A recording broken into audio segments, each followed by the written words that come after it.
Hello friends, I am Rob Chapman and today we're going to dominate the Dorian mode. I'm going to demystify it for you and simultaneously I'm going to teach you the single easiest scale shape in the entire world bar none.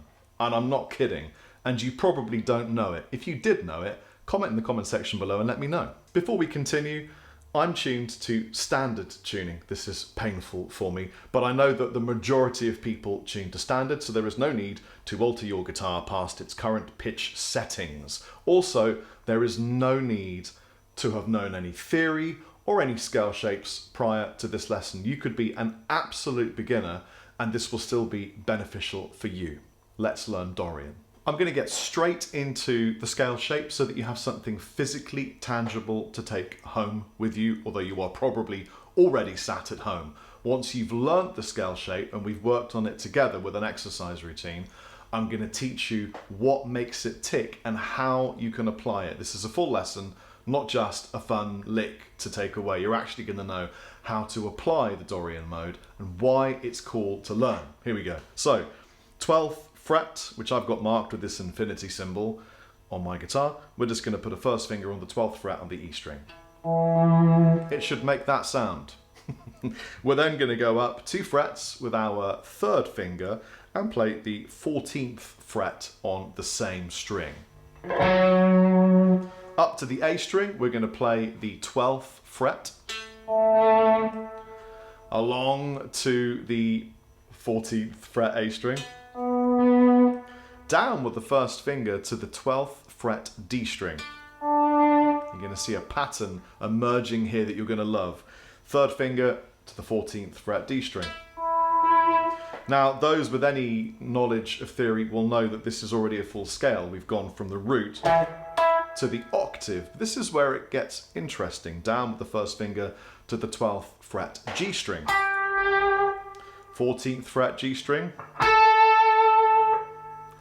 12th fret B string, 14th fret B string. Be careful, you're almost playing jazz now. 12th fret E string, 14th fret E string. But Rob, that's a nonsensical pattern that will have no relevance in my musical capabilities. Incorrect, sir. Or possibly madam, but probably sir. It is a staggering, simple, dynamic modal scale. It's Dorian. Here it is. Now, when you hear it as a mass of notes in one go, it will sound confusing, jumbled, unmanageable. It won't feel like it has a home until you give it a home. And this is how you do that, you drone. To give a scale a home, you must make a drone. So I'm droning the root note, which in this case is E. If you have a looper pedal, it would be great to just go ahead and record an E note as a drone. Doesn't need any rhythm, you can just go and let it ring while you then play the scale, and it should sound a bit like this.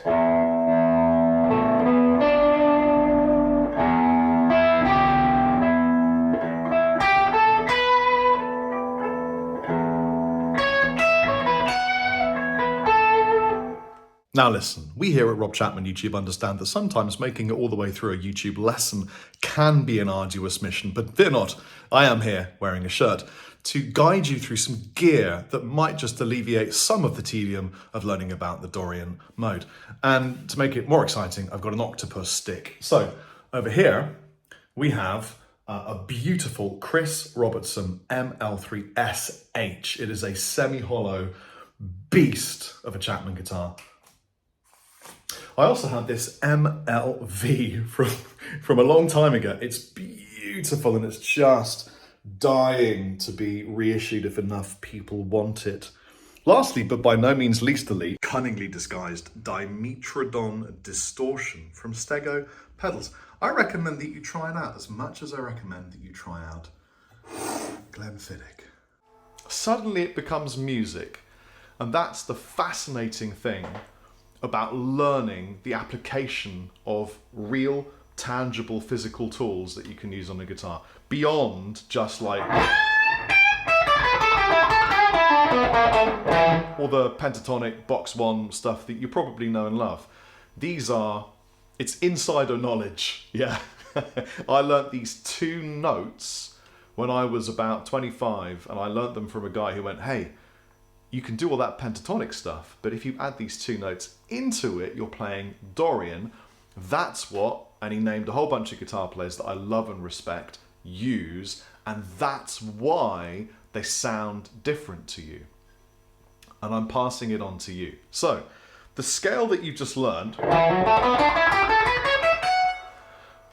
is a shorthand way of playing the Dorian mode. And the Dorian mode is just the major scale played from the 2nd note. Let me explain that in an even easier way.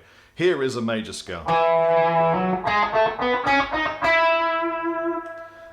Sounds like a major scale, yeah? So here's a drone underneath it.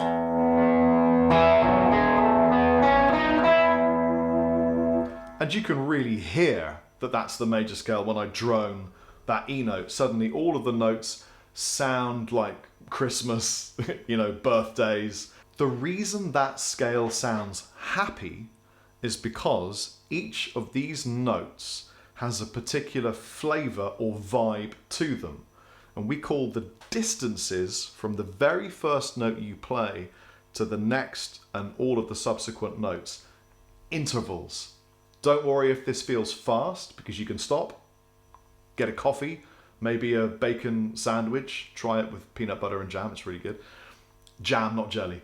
And then learn about intervals, they're really important. If I take the same shape, but I just move it backwards 2 frets so that the 2nd note of my major scale sits on the root, I am playing the 2nd mode, which is Dorian. So watch, here it's major scale.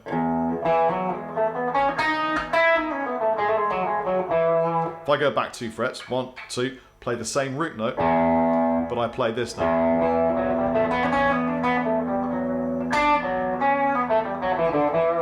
It's Dorian, the sound of 70s rock, Slash, all of your favourite guitar players, and a lot of mine. I really got fascinated with Dorian when I got involved in the music of the unbelievable hero of mine, Steve Vai, Joe Satriani, Marty Friedman, Alex Skolnick, Jimi Hendrix. All of these people knew this theory and applied it in their playing. So it's a major scale, but the 2nd note is placed on the root. And it gives you 2 really important intervallics. And they are the 2 and the 6. Now let me explain that to you. And I promise you, this is as easy as counting. If I can do it, you can do it, I promise you. So here is me counting through the major scale. 1, 2, 3, 4, 5, 6, 7, 8, which is the octave. So the 2 is this one. 1, 2. That's a 2. Let me play it with a 1 at the same time. Now let me do a 6. 1, 2, 3, 4, 5, 6. Let's do that with a root.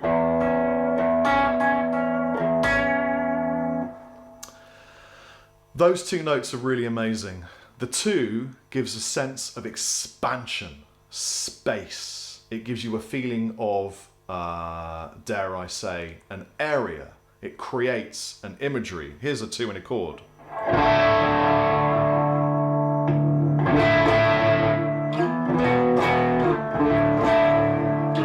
That's literally just a 1, a 5, and a 2. Up an octave, so it's a 9th, but it's a 2. That sounds expansive, doesn't it? I've decided to give you the flavour of the 6. I'll teach you a very simple lick. We're just going to play an open E string. We're going to slide with our swearing finger up to the 7th fret A string. That's an E note, that's the root. We're going to play this first finger on the 6th fret G string. That is our 6th. And then we're going to bend it very slightly. Like that's a semitone bend really, but almost not quite a semitone. And then we're going to play this 9th fret D string, which is the 5th So you get this. Did you notice that when I bent that sixth, that major sixth, it sounded pleasant? Now that's because I'm nudging it towards the next interval, which is a flat 7. And that flat 7 is this like stoic, firm, statue feeling, rigid sound. So it's a beautiful thing to incorporate. Just sounds like Jimi Hendrix uses that a lot. But you know what Jimmy really wanted to try? Was one of these. Yes, this is the guitar you've been looking at the whole time, wondering, I wonder what it is, Rob. Please let us know. This is a beautiful ML3 Pro Classic. It is a semi-hollow beast, and it has a P90 and a big fat single coil, and it's just your new favourite ride to Valhalla. It screams the blues, and anything else you want to play through it, I highly recommend you go check one out. Anyway, that was a short detour. Crowbar subject change back to the scale shape that I just taught you. Now let's work on that shape and get it into a practical, applicable tool that you can use when you're jamming with your friends or on stage or recording or whatever. So all I would do is sequence steps through it. You can do 1, 2, 3. And when you finish playing 3 notes, you go back 1 note and play 3 again. And then go back 1 note, and then go back 1 note. I'll amplify that so you can hear what it is that I'm doing, but it is incredibly facile, which is French for easy.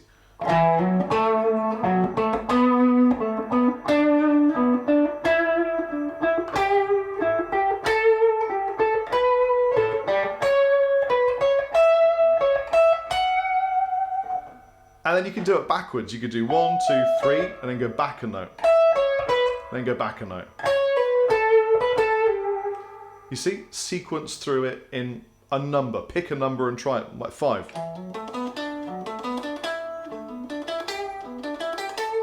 You could just do any number, it doesn't make a difference. Don't just go from the bottom to the top and stop. Never go from the bottom to the top and stop. Always go to the top and then back up again, because you want to get familiar. Your nervous system wants to become familiar with both directions of flow. It's important when you're just learning the shape, so your brain remembers the shape. There's a lot of negative talk about shapes and in the box and all this kind of thing. But the truth is, you need to learn the box to then get out of the box. That's key. So always go all the way down. And all the way up again, okay? It's just going to give your hand a familiarity with making that movement. Now, let's integrate this into the pentatonic blues scale and give you a full Dorian shape that you can use practically. Before we do that, you need to know which notes are Dorian and which notes are not, and it's so easy. Ready? So, the 14th fret E string. Obviously this E string, well not obviously, you might not know this, but this E string is the same note as this E string. So if this is a 1 and this is a 2, it's the same here, 1 and 2. So this 2 is an interval from the Dorian mode. Okay, so this note is in Dorian, as is its octave equivalent. So the same notes here. And then, and this is so easy and I love it for this, if you just come up a string, this is our 6th and its octave equivalent is here. So you get these 2 notes. See that? They're both on the 14th fret, E and B, and the octave equivalent is here on the G and the D string. Now I know that you know pentatonic minor scale shape number 1. Of course you do. You own a guitar, probably 3. Comment how many guitars you own. If it's more than 6, then you're doing good. He who dies with the most guitars wins, brothers. So here's the pentatonic number 1 shape. And you just need to integrate that note and that note into it, and the equivalent on octave below here. So you get this. 1, 2, minor third. Just learn the names and don't worry about the theory of it quite yet. 4th. There's a flat 5 here if you're playing blues, but for now we'll ignore it and play the 5th. And then we're going to go 6, flat 7, octave. So then this is a 2. This is a minor third. 4th. 5th. And then you've got your first Dorian note up the octave. The 6, flat 7, root, 2, minor third. You're now going to learn a lick that I worked out 10 years ago. I showed it to my buddy Rabia, and then loads of people started doing it. It became this thing that everyone did. I think I stole it from Dweezil Zappa in the late 90s. I was born in 75, and I was obsessed with Dweezil's playing. He was around a lot of the artists that I really idolised. And he did this thing where he realised you could put the 2 and the 6 in the pentatonic, and you could do this. So it's the same thing on both strings, and it gives you a really fast little area within which to shred. So, and the cool thing is it's the same on the G string because you got the flat 5. So you got,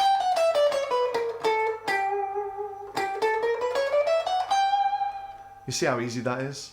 If you just practice this shape, do a Paul Gilbert with it where you just practice going, changing the string and then coming back. You can really rip out some super quick Dorian stuff.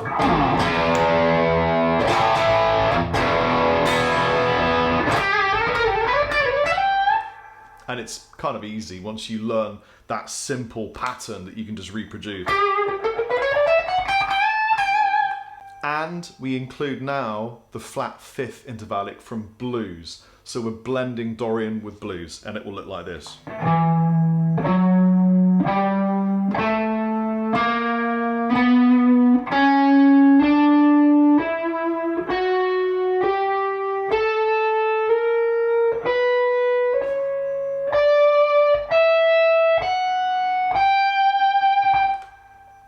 These 2 Dorian intervallics like to be bent to the next note.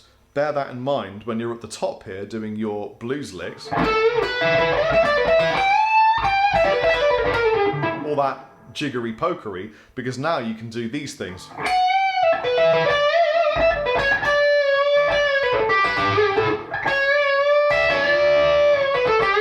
You've definitely heard me do that a few times.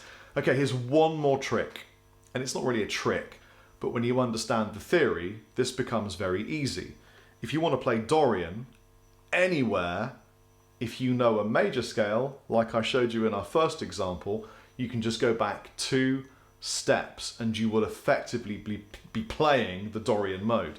That's useful if you know a long major scale shape, which I'm now going to teach you. This could be a little bit of a stretch, but you can put this in any key. It doesn't need to be A, it's just for the ease of showing you the scale shape. So we're going to start on the A note, which is our 5th fret on the E string. And just follow this pattern. It's the same pattern on every string. It's really easy. So 1, use your 2nd finger up 2 frets.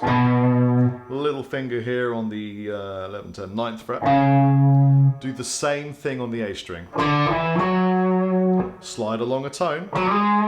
That's 2 frets. 1st finger here on the 7th fret. We're going to do the same thing again with the spacing. So we've got 1, 2, and little finger with a fret in between. Next string. Slide up a tone. Now you kind of want to put a finger there, but it's wrong because of the tuning if you're in standard tuning. So it's here now. 1st finger on the 10th fret B string. And then it's the same shape. And then you can slide up a tone. And if you fancy, you can tap it. So the whole thing looks like this.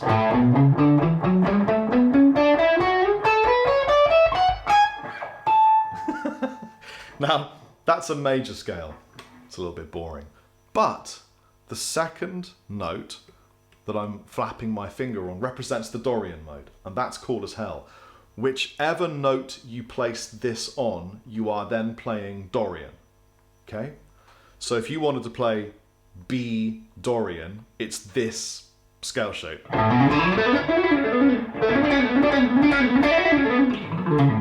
Hear that?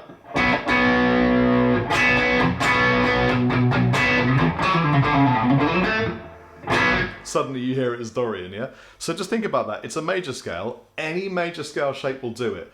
The second note, put that on the root, play the scale shape, you're playing Dorian mode. Hope that was useful for you. Just enjoy practicing the scale shapes, incorporating them into jamming. I mean, you really want to be just droning a note and creating licks.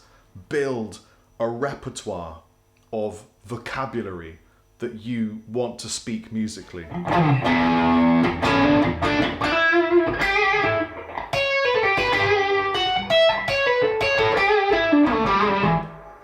See, it's super musical when you think about it, just using really random shape, but it gives you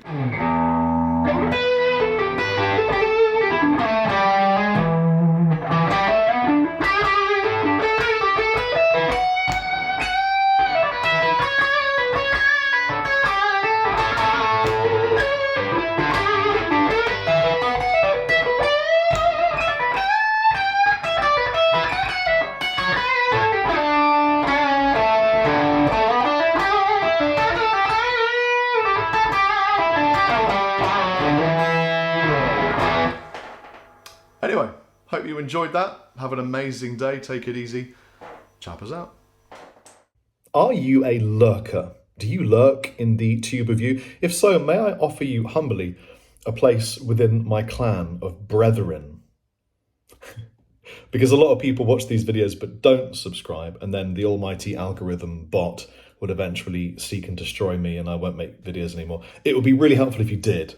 And also please like, and then just say anything in the comment section so the robot goes, he said a thing, good. Bye.